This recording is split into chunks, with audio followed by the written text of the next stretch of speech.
ವೀಕ್ಷಕರೇ ನಮಸ್ಕಾರ. ನಾನು ನಿಮ್ಮ ನಾಗರಾಜ್ ಚೋಳು, ಪ್ರಖ್ಯಾತ ಜ್ಯೋತಿಷಿ, ವಾಸ್ತು ಹಾಗೂ ಸಂಖ್ಯಾಶಾಸ್ತ್ರಜ್ಞರು ಮಾತನಾಡ್ತಾ ಇರ್ತಕ್ಕಂಥದ್ದು. ವೀಕ್ಷಕರೇ, ಮೊನ್ನೆ ಒಬ್ಬರು ಕಸ್ಟಮರ್ ನನ್ನ ರೂಮ್ಗೆ ಬಂದಿದ್ದರು. ಅವರು ಮಗಳ ಮದುವೆ ಆಗ್ತಾಯಿಲ್ಲ ಅಂಥೇಳಿ ಕೇಳಲಿಕ್ಕೆ ಬಂದಿದ್ದರು. ಇವರ ಮಗಳ ಜನ್ಮ ದಿನಾಂಕ 14/4/2001 11:50 ಬೆಳಗ್ಗೆ.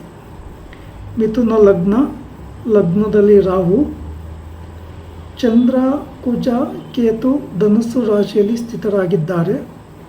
ಶುಕ್ರ, ಬುಧ ಮೀನ ರಾಶಿಯಲ್ಲಿ ಸ್ಥಿತರಾಗಿದ್ದಾರೆ. ರವಿ ಮೇಷ ರಾಶಿಯಲ್ಲಿ, ಗುರು ಮತ್ತು ಶನಿ ಭಗವಾನರು ವೃಷಭ ರಾಶಿಯಲ್ಲಿ ಸ್ಥಿತರಾಗಿದ್ದಾರೆ.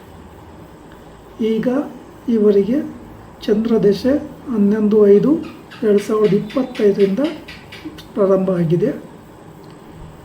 ಈ ಜಾತಕದವರಿಗೆ ಮದುವೆಯ ಅವಕಾಶಗಳು ಕೂಡಿ ಬಂದರೂ ಸಹ ಮದುವೆ ಆಗಲಿಕ್ಕೆ ಅವಕಾಶ ಕೊಟ್ಟಿಲ್ಲ.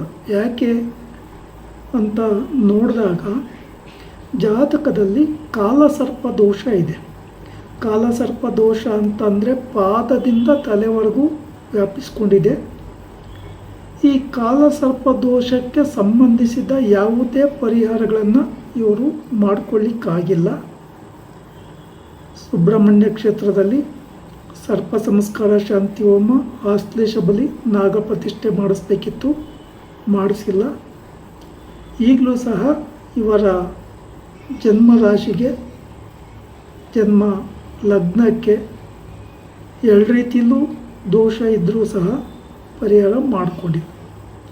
ಇವರ ಜಾತಕದಲ್ಲಿ 2020ರಿಂದ 2025 ಒಳಗಡೆ ಮದುವೆ ಆಗ್ತಕ್ಕಂಥ ಯೋಗ ಇತ್ತು. ಪರಿಹಾರವನ್ನು ಮಾಡಿಕೊಂಡಿಲ್ಲ. ಇಲ್ಲಿ ಲಗ್ನಾಧಿಪತಿ ಬುಧ ಮೀನ ರಾಶಿಯಲ್ಲಿ ನೀಚನಾಗಿ ಉಚ್ಚ ಶುಕ್ರನೊಂದಿಗೆ ಇದ್ದಾನೆ. ಸಪ್ತಮಾಧಿಪತಿ ಗುರು ಕರ್ಮಕಾರಕ ಶನಿ ಭಗವಾನರೊಟ್ಟಿಗೆ ಇದ್ದಾರೆ. ಅಂದರೆ ಒಳ್ಳೆ ಹುಡುಗ ಸಿಗಬೇಕು, ತುಂಬ ಸ್ಟ್ಯಾಂಡರ್ಡ್ ಆಗಿರ್ತಾನೆ, ಇದು ಗುರುವಿನ ಸ್ಥಿತಿ ತಿಳಿಸುತ್ತೆ. ಆದರೆ ಗುರುವಿಗೆ ಕರ್ಮಕಾರಕ ಶನಿ ಭಗವಾನರ ಪ್ರಭಾವ ಇರೋದ್ರಿಂದ ಇವರು ಈ ಜಾತಕಕ್ಕೆ ಸಂಬಂಧಿಸಿದ ಇವರ ತಂದೆ ಯಾವುದೇ ಪರಿಹಾರಗಳನ್ನು ಮಾಡಿಕೊಂಡಿಲ್ಲ. ಇದುವರೆಗೂ ಜಾತಕವನ್ನೇ ಮಾಡ್ಸಕ್ಕೆ ಹೋಗಿಲ್ಲ, ಎಲ್ಲೂ ಈ ಬಗ್ಗೆ ಸರಿಯಾಗಿ ಕೇಳಿಲ್ಲ. ಅಂದರೆ ಈ ಜಾತಕರಿಗೆ ಈಗ ಜನ್ಮರಾಶಿಗೆ ಅರ್ಧ ಪಂಚಮ ಶನಿ ದೋಷ ನಡೀತಾ ಇದೆ. 1.5 ವರ್ಷ ಆಗಿದೆ ಶನಿ ದೋಷ ಪ್ರಾರಂಭ ಆಗಿ.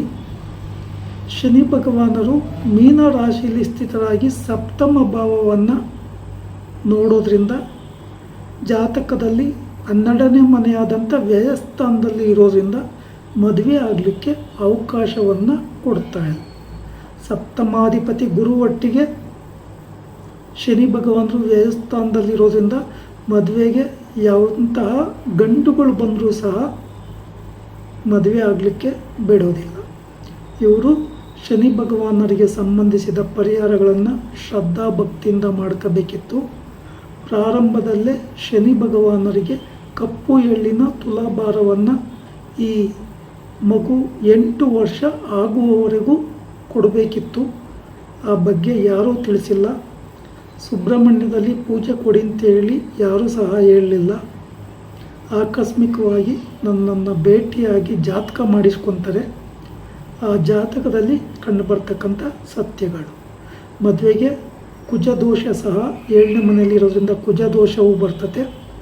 ಶುಕ್ರನಿಗೆ ಕೇಂದ್ರ ಸ್ಥಾನದಲ್ಲಿ ಕುಜ ಇರೋದ್ರಿಂದ ಕುಜ ದೋಷ ಜಾಸ್ತಿ ಆಗುತ್ತೆ. ಹಾಗಾಗಿ ಕುಜ ದೋಷಕ್ಕೆ ಸಂಬಂಧಿಸಿದ ಪರಿಹಾರಗಳನ್ನು ಮಾಡಿಕೊಂಡಿಲ್ಲ. ಸಪ್ತಮ ಸ್ಥಾನ ನಿರ್ಬಲ ಆಗಿರೋದ್ರಿಂದ ಗುರುವಿಗೆ ಅಂದರೆ ತುಂಬ ಒಳ್ಳೆಯ ಪವರ್ಫುಲ್ ಅಥವಾ ಮಂತ್ರಾಲಯಕ್ಕಾದರೂ ಹೋಗಿ ಅಲ್ಲಿ ವಿಶೇಷವಾಗಿ ಪೂಜೆ ಮಾಡಿಸಿ ಮಂತ್ರಾಕ್ಷತೆಯ ಪ್ರಸಾದವನ್ನಾದರೂ ಪಡೆದುಕೊಂಬರ್ಬೇಕಿತ್ತು. ಅಥವಾ ಸಂಬಂಧಿಸಿದ ಹತ್ತಿರದ ದೇವಸ್ಥಾನಗಳಲ್ಲಿ ಪೂಜೆಯನ್ನಾದರೂ ಕೊಟ್ಟು ಪ್ರಾರ್ಥನೆ ಮಾಡ್ಕೋಬೇಕಿತ್ತು, ಮಾಡಿಕೊಂಡಿಲ್ಲ. ಇವರು ಶನಿ ದೋಷಕ್ಕೆ ಪರಿಹಾರ ಮಾಡ್ಕೋಬೇಕು, ಸುಬ್ರಹ್ಮಣ್ಯದಲ್ಲಿ ಪೂಜೆಯನ್ನು ಕೊಡಬೇಕಾಗುತ್ತೆ. ವಿವಾಹಕ್ಕೆ ಪಾರ್ವತಿ ಸ್ವಯಂವರ ಹೋಮವನ್ನು ಮಾಡಿಸ್ಬೇಕಾಗುತ್ತೆ. ಇನ್ನು ಈ ಜಾತಕ ಹೈ ಲೆವೆಲ್ಗೆ ಹೋಗಬೇಕಿತ್ತು, ಅಂದರೆ IAS IPS ಅಧಿಕಾರಿ. ಈ ಜಾತಕರಿಗೆ IAS IPS ಮಾಡುವ ಅವಕಾಶ ಇತ್ತೆಂತ ನಾವು ನೋಡೋದಾದರೆ, ಜಾತಕ ತುಂಬ ಪವರ್ಫುಲ್ ಆಗಿದೆ. ಬಟ್ ಜಾತಕದ ಕರ್ಮವನ್ನು ಯಾವಾಗ ಸರಿಯಾದ ರೀತಿಯಲ್ಲಿ ಕಳ್ಕೊಳ್ಳಿಲ್ವೋ ಇರ್ತಕ್ಕಂಥ ಅವಕಾಶಗಳು ಮಿಸ್ ಆಗಿದೆ.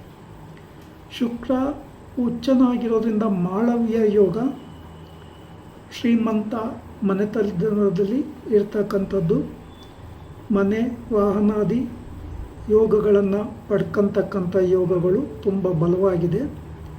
ರವಿ 11ನೇ ಮನೆಯಲ್ಲಿ ಉಚ್ಚನಾಗಿರೋದ್ರಿಂದ ಸರ್ಕಾರಿ ಕೆಲಸ, ಗೌರ್ಮೆಂಟ್ ಜಾಬ್ ಇಂಥದ್ದು ಸಿಗ್ತಕ್ಕಂಥ ಅವಕಾಶಗಳು ಈ ಜಾತಕರಿಗೆ ಹೆಚ್ಚಾಗಿ ಇತ್ತು.